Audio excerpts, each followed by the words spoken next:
di sini saya akan menjelaskan bagian pendahuluan. Revolusi industri menandai titik balik dalam sejarah organisasi, mengubah cara kita bekerja dan hidup. Dari era pabrik hingga kemunculan teori manajemen klasik, organisasi modern mulai berkembang dan menjadi fondasi kehidupan sehari-hari. Berikut adalah poin-poin penting yang harus kita pahami. Yang pertama, peran organisasi modern. Organisasi modern mulai berkembang setelah revolusi industri. Organisasi kini penting dalam kehidupan sehari-hari, terutama di negara maju. Yang kedua, dampak revolusi industri. Revolusi industri mengubah pandangan terhadap perubahan.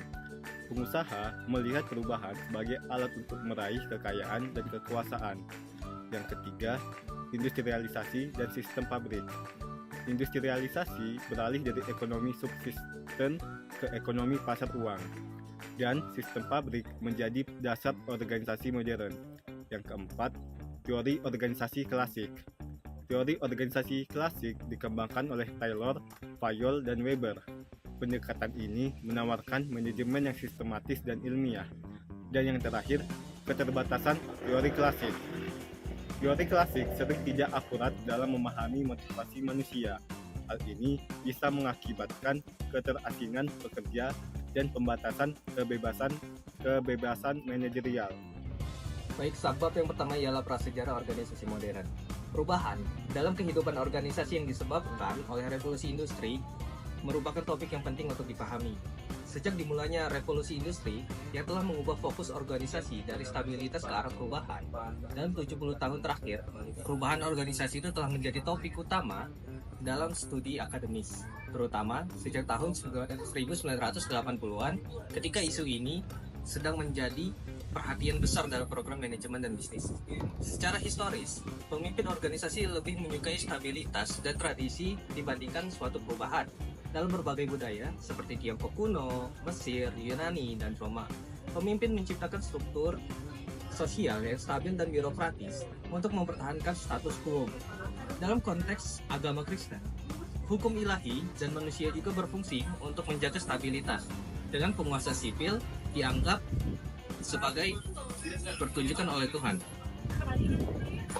Serikat pekerja, meskipun menentang dominasi gereja dan negara, mereka justru cenderung lebih memilih stabilitas untuk mempertahankan kontrol atas kerajinan mereka. Inovasi dianggap sebagai ancaman yang dapat melemahkan posisi mereka. Meskipun perubahan tetap terjadi, stabilitas tetap menjadi norma yang lebih disukai oleh para pemimpin seperti paus gereja, raja, maupun ketua serikat. Secara keseluruhan, meskipun perubahan organisasi ini telah ada sejak lama, preferensi terhadap stabilitas menunjukkan bahwa perubahan seringkali dianggap sebagai norma, tetapi lebih sebagai tantangan yang harus dihadapi oleh pemimpin organisasi. Bangkitnya perdagangan dan lahirnya pabrik. Revolusi industri yang dimulai pada abad ke-18 menandai peralihan besar dari ekonomi berbasis pertanian menuju industri. Didorong oleh semangat kapitalisme dan inovasi teknologi, perubahan ini memicu pergeseran sosial dan ekonomi yang signifikan. Munculnya sistem pabrik melahirkan kelas pengusaha baru yang mengejar keuntungan maksimal. Sementara pekerja menghadapi tantangan adaptasi terhadap lingkungan kerja baru dan keras. Awalnya, produksi tekstil menjadi titik fokus revolusi ini. Sistem pouring out yang melibatkan pekerja rumahan terbukti tidak efisien dalam memenuhi permintaan pasar yang terus meningkat. Para pengusaha kemudian beralih ke sistem pabrik untuk mendapatkan kontrol yang lebih besar atas proses produksi dan memaksimalkan keuntungan. Meskipun pertumbuhan pabrik berlangsung lambat pada awalnya, namun sistem ini secara bertahap menjadi dominan.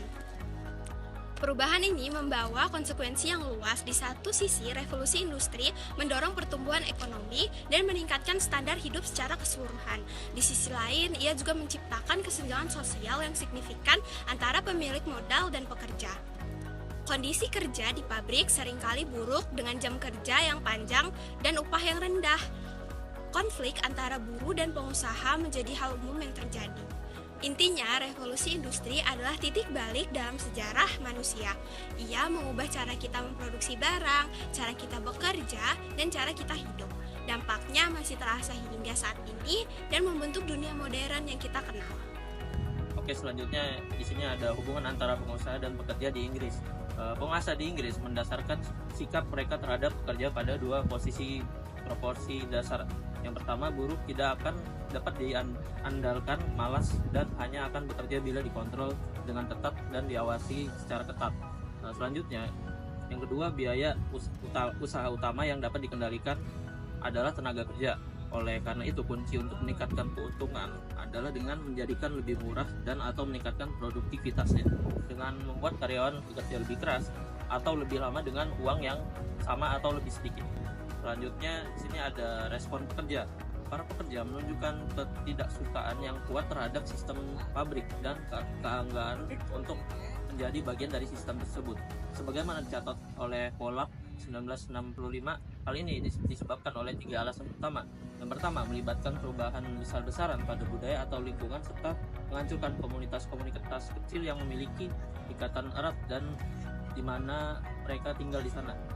Yang kedua, disiplin di pabrik sangat keras dan diadati, di mana laki-laki dan perempuan bahkan anak-anak kecil semuanya harus bekerja berjam-jam, seringkali 7 hari seminggu atau dalam kondisi yang memperhatikan.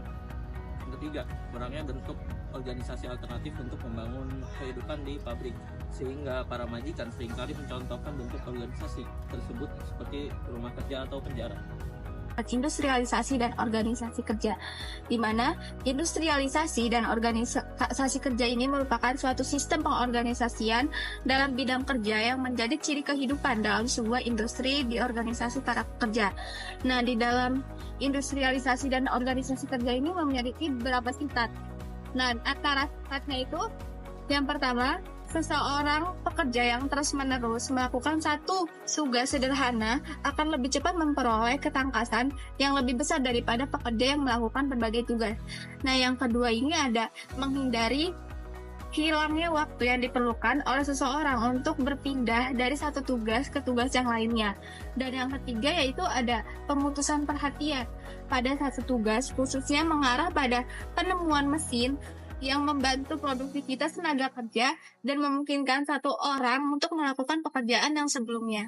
Kemudian terdapat penyebaran internasional yang cukup langsung mengenai perubahan ini dari negara Inggris, di mana negara asal perekonomian seperti pekerja Inggris di sebagian besar Eropa memainkan peran penting dalam menyebarkan sistem kerja baru dan melatih pekerja lokal dalam adaptasi angkatan kerja dengan ritme kerja yang baru. Nah, dari ritme kerja ini, yang pertama ada pengusaha dan ahli teknisnya yang akan merancang mesin dan merencanakan bentuk organisasi kerja. Dan yang kedua ada insinyur dan manajer operasional yang akan bertanggung jawab melaksanakan rencana tersebut dan desain berdasarkan hanya sebagian pengetahuan tentang proses yang terlibat. Nah, dalam situasi ini memungkinkan para pekerja untuk melakukan sifat-sifat yang ada dalam pengorganisasian kerja tersebut. Materi selanjutnya yaitu tentang teori organisasi pendekatan klasik. Pada abad ke-19 banyak melihat kebutuhan yang jelas untuk menggantikan pendekatan aturan praktis dalam desain dan manajemen organisasi dengan pendekatan yang lebih konsisten dan mencakup seluruh organisasi yang efektif mengendalikan perilaku pekerja. Hal ini juga terjadi di Eropa. Meskipun Eropa sudah masuk pada awal industrial awal, negara ini tidak harus menghadapi peningkatan ukuran dan kompleksitas kehidupan bisnis, namun juga menghadapi persaingan yang besar dan tidak terduga. Di seluruh dunia, industri, kelola manajemen dan spesialisasi teknik membentuk masyarakat terpelajar itu sendiri untuk bertukar pendapat, menghasilkan pendapat-pendapat lain, serta mencari solusi ilmiah untuk menemukan solusi yang tepat. Lalu dari upaya ini muncul pendekatan klasik terhadap desain dan manajemen organisasi. Pendekatan ini sangat mengacu pada apa yang telah terjadi sebelumnya dan memanfaatkan ide-ide dengan pengalaman, pandangan, dan eksperimen kontemporer. Pendekatan ini mencerminkan zaman kemunculan menggambarkan organisasi sebagai mesin dan orang-orang di dalamnya. Hanyalah bagian yang merespons stimulus yang tepat dan tindakan didasarkan pada prinsip-prinsip ilmiah. Meski pendekatan ini berasal dari awal abad ke-20, pendekatan ini masih mempengaruhi praktik dan asumsi manajerial saat ini. Namun kredibilitas di kalangan akademis telah lama memudar. Intinya, pendekatan klasik berupa mengukur perilaku pekerja melalui penghapusan kendali mereka atas proses kerja, peningkatan pembagian kerja, standarisasi kerja, pengawasan ketat, dan insentif finansial. Pendekatan klasik atau pendekatan ilmiah rasional dicirikan oleh 3 proposisi umum, yaitu organisasi adalah entitas yang rasional, di mana mereka adalah sekelompok individu yang mempunyai organisasi menjadi struktur yang sangat formal, terdiferensiasi, efisien, mengejar tujuan yang relatif spesifik. Yang kedua adalah desain organisasi adalah sebuah ilmu, di mana melalui pengalaman, pengamatan, dan eksperimen telah ditetapkan bahwa ada suatu bentuk organisasi universal terbaik untuk semua jenis pekerjaan dan organisasi yang membentuk perilaku manusia untuk memenuhi kebutuhan efisiensi organisasi.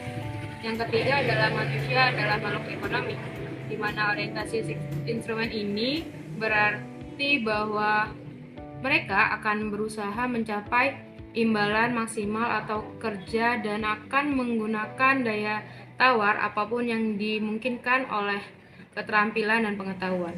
Di sini saya akan melanjutkan materi dari rekan saya yang berjudul Manajemen Ilmiah Frederick Taylor. Frederick Winslow Taylor 1856 sampai 1915, dia dijuluki sebagai Bapak Manajemen Ilmiah. Dia adalah merupakan seorang insinyur yang kemudian menjadi salah satu konsultan manajemen pertama. Ia dilahirkan dalam keluarga Quaker Puritan yang makmur di Germantown, Pennsylvania. Ia paling terkenal karena mengembangkan pendekatan untuk mengendalikan perilaku pekerja berdasarkan spesifikasi tugas yang rinci, motivasi keuangan, dan pengawasan ketat yang membatasi kemampuan mereka untuk menyimpang dari persyaratan manajerial. Taylor memasukkan 2 frasa terakhir dalam merangkum keyakinan dasar Taylor sendiri. Yang pertama adalah mungkin dan diinginkan untuk menetapkan melalui studi metodis dan penerapan prinsip-prinsip ilmiah. Satu-satunya cara terbaik dalam melaksanakan pekerjaan apapun. Yang kedua, manusia cenderung mencari imbalan maksimal atas upaya maksimal yang disebut Taylor sebagai tentara. Kemudian, Taylor memasukkan keyakinan tersebut ke dalam ajarannya tentang manajemen ilmiah yang terdiri dari 3 elemen inti. Yang pertama yaitu pengumpulan pengetahuan secara sistematis tentang proses kerja oleh para manajer. Yang kedua, penghapusan atau pengurangan kebijaksanaan dan kendali pekerja atas apa yang mereka lakukan. Yang ketiga, penetapan prosedur dan waktu standar untuk melaksanakan setiap pekerjaan. Taylor juga menyatakan bahwa dasar ilmiah dan penerapan metode yang setara berarti keduanya netral antara pekerja dan manajemen. Oleh karena itu, mereka melegitimasi tindakan manajerial untuk menganalisis dan mengubah metode kerja karena manajer hanya menerapkan ilmu pengetahuan untuk menentukan metode kerja terbaik. Frank Gilbert dan Lillian Gilbert merupakan pasangan suami istri yang menjadi pionir dalam studi gerak dan efisiensi kerja. Nah, teman-teman, di sini aku bakal jelasin terkait definisi studi kerja atau motion study. Jadi, motion study itu merupakan analisis sistematis yang mengkaji terhadap gerakan yang dilakukan oleh pekerja untuk melakukan tugas-tugas tertentu. Tujuan dari motion study adalah untuk mengidentifikasi gerakan mana yang produktif dan mana yang tidak produktif, serta menghilangkan gerakan yang tidak perlu untuk meningkatkan efisiensi dan mengurangi kelelahan. Penerapan studi gerak oleh Gilbert memiliki dampak besar dalam berbagai bidang, termasuk manufaktur, konstruksi, dan bahkan dalam tugas-tugas rumah tangga. Penerapan dari studi gerak dalam organisasi mencakup 3. Yang pertama, desain alat dan tempat kerja, di mana mereka mengembangkan alat dan tata letak tempat kerja yang dirancang untuk mengurangi gerakan yang tidak perlu, seperti meja kerja yang disesuaikan untuk memaksimalkan kenyamanan bagi para pekerja. Yang kedua, pelatihan dan pengembangan. Melalui studi gerak, Gilbert juga berkontribusi pada pengembangan program pelatihan yang membantu pekerja mencapai efisiensi efisiensi maksimum dalam tugas mereka. Dan yang ketiga, pengurangan waktu siklus. Dengan mengoptimalkan gerakan, waktu yang diperlukan untuk menyelesaikan tugas dapat dikurangi, yang berarti peningkatan produktivitas secara keseluruhan. Henry Fayol, seorang berkebangsaan Prancis yang lahir di Istanbul, adalah seorang insinyur pertambangan yang kemudian menjadi direktur pelaksana sebuah perusahaan pertambangan besar. Dalam perannya ini, ia berhasil mengubah perusahaan yang bermasalah menjadi sukses. Fayol mempromosikan ide-ide manajemennya yang berfokus pada efisiensi organisasi secara keseluruhan daripada tugas-tugas individu dan mempengaruhi praktik manajemen di Prancis. Fayol juga menekankan pentingnya manajemen profesional dan prinsip-prinsip manajemen yang bersifat universal berlaku baik untuk bisnis maupun pemerintahan. Henry Fayol menetapkan 14 prinsip organisasi yang dianggap universal dan menekankan bahwa tanggung jawab utama manajemen adalah menerapkan prinsip-prinsip ini. Untuk mencapai hal tersebut, ia mengidentifikasi 5 tugas pokok manajemen. Yang pertama yaitu perkiraan dan perencanaan. Mengkaji masa depan, memutuskan tindakan yang diperlukan, dan mengembangkan rencana untuk mencapainya. Yang kedua yaitu pengorganisasian. Menggabungkan sumber daya manusia dan material, serta membangun struktur untuk menjalankan aktivitas organisasi. Yang ketiga yaitu memerintah. Memastikan semua karyawan melakukan pekerjaan mereka dengan baik, sesuai dengan rencana organisasi. Yang keempat yaitu koordinasi. Memastikan bahwa semua aktivitas organisasi berjalan harmonis untuk mencapai tujuan. Yang kelima yaitu pengendalian. Menjamin bahwa semua tindakan dilaksanakan dengan benar dan sesuai dengan aturan dan perintah yang telah ditetapkan. Saya akan melanjutkan materi dari rekan saya, yaitu tentang Max Weber tentang birokrasi. Weber pada tahun 1864 dilahirkan dalam keluarga Prusia yang kaya dan meninggal pada tahun 1920.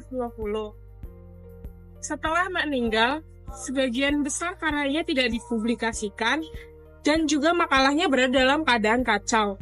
Baru pada tahun 1930-an, karyanya mulai diorganisir dan diterbitkan. Dan baru pada tahun 1940-an, sebelum karyanya mengenai birokrasi diterbitkan dalam bahasa Inggris.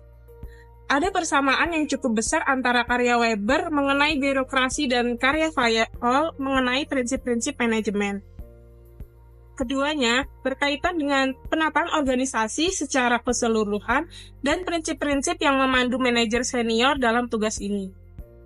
Ada 3 jenis otoritas sah yang murni menurut Weber. Yang pertama yaitu rasional legal yang bersandar pada keyakinan pada legalitas, pola aturan normatif, dan hak mereka yang diangkat ke otoritas berdasarkan aturan tersebut untuk mengeluarkan perintah. Selanjutnya yaitu tradisional yang bertumpu pada keyakinan yang mapan akan kesucian tradisi yang sudah ada sejak dahulu kala dan legitimasi mereka yang menjalankan otoritas di bawah mereka.